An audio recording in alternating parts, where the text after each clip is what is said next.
Hello, Nutrition Dragon. Hello, Nancy Atlas. Hello, Live Nancy Atlas Show.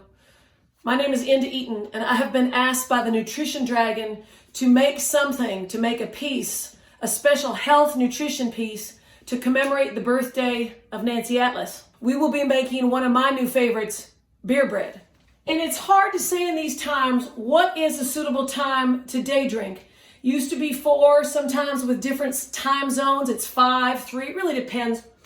It's hard to say, but I think for this type of situation, we could go as early as 9 Eastern Standard Time. We will be using some of my favorite ingredients. Beer. Another one, camera follow. It's like a real show. This is flour that we get from Quail Hill Farm. I took a cup of the godless heathen flour you can buy at the grocery store. And to that, I'm going to add a cup. That's a cup of the tree hugger flour from Quail Hill. So we got 2 cups of flour, all right? What else the hell it says? It says to butter the pan. Now, these are tough times. We cannot get butter.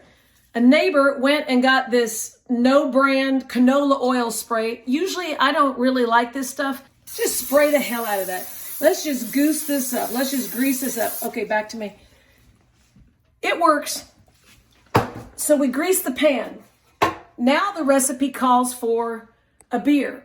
Now, I don't like to waste bottled beer. I think it has more of a comforting texture during these times. So we're going to use canned beer. Let's take the beer as the recipe says. I kid you not. This is the recipe. I know it seems like we're wasting beer, but I'm telling you, if we can feed our children and sacrifice this beer in these times, I think that's what we have to do. Okay. This is like a cooking show, kind of mise en place. This is sugar. This is probably the best thing America makes. That's probably all we really know how to eat and drink and consume. So we're going to put this to the beer. So to the beer and the tree hugger flour, we're going to add 3 tablespoons of sugar. I wouldn't use the bottled beer in this because it's better in the freezer and you just get a better taste. We're going to mix up all these ingredients, all right? Kind of go in a clockwise way. So now, camera follow, we're going to pour our beer batter. I kid you not, that is all that is called in this recipe. Maybe 2 months ago, we would not have been this stressful with the spatula. But I can tell you now, people, you want to get every last bit of this, because why would you waste a beer and 2 cups of flour on this product? Now opening the oven door, which is preheated to 375.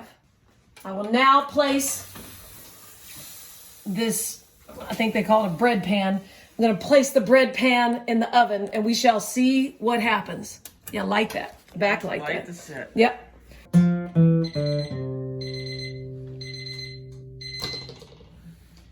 Well, it seems the bread is ready to check.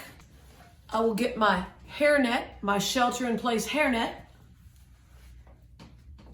Safety is paramount. I'm using a toothpick. Looks like there's nothing sticking to it. I do think there's not a lot of rise to this, but this is the thing with this stone ground tree hugger flour. You don't get a lot of rise. Let's just take this out. This is a time where you would let the bread rest on the stove a little bit. And then what you would do is put that bread on a cooling rack. Let's do that. Probably not very fancy. We are literally feeding the children with beer and flour. Let's see what's going on. They always say in a food show, you should eat your food. People like to see you eat it. Let's see.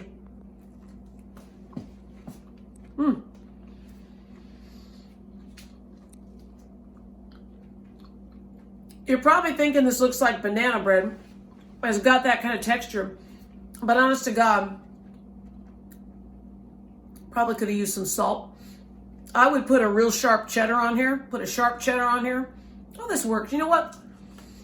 If we can teach the children how to take beer, see how does this work with the Jesus thing? Teach the people to take the beer with the flour to make the beer bread. Oh, it's good. Or do you just give them the bread? Haley, Garden Nutrition Dragon, thank you for inspiring me to look deep inside of my soul. Nancy Atlas, happy birthday. You know I love you.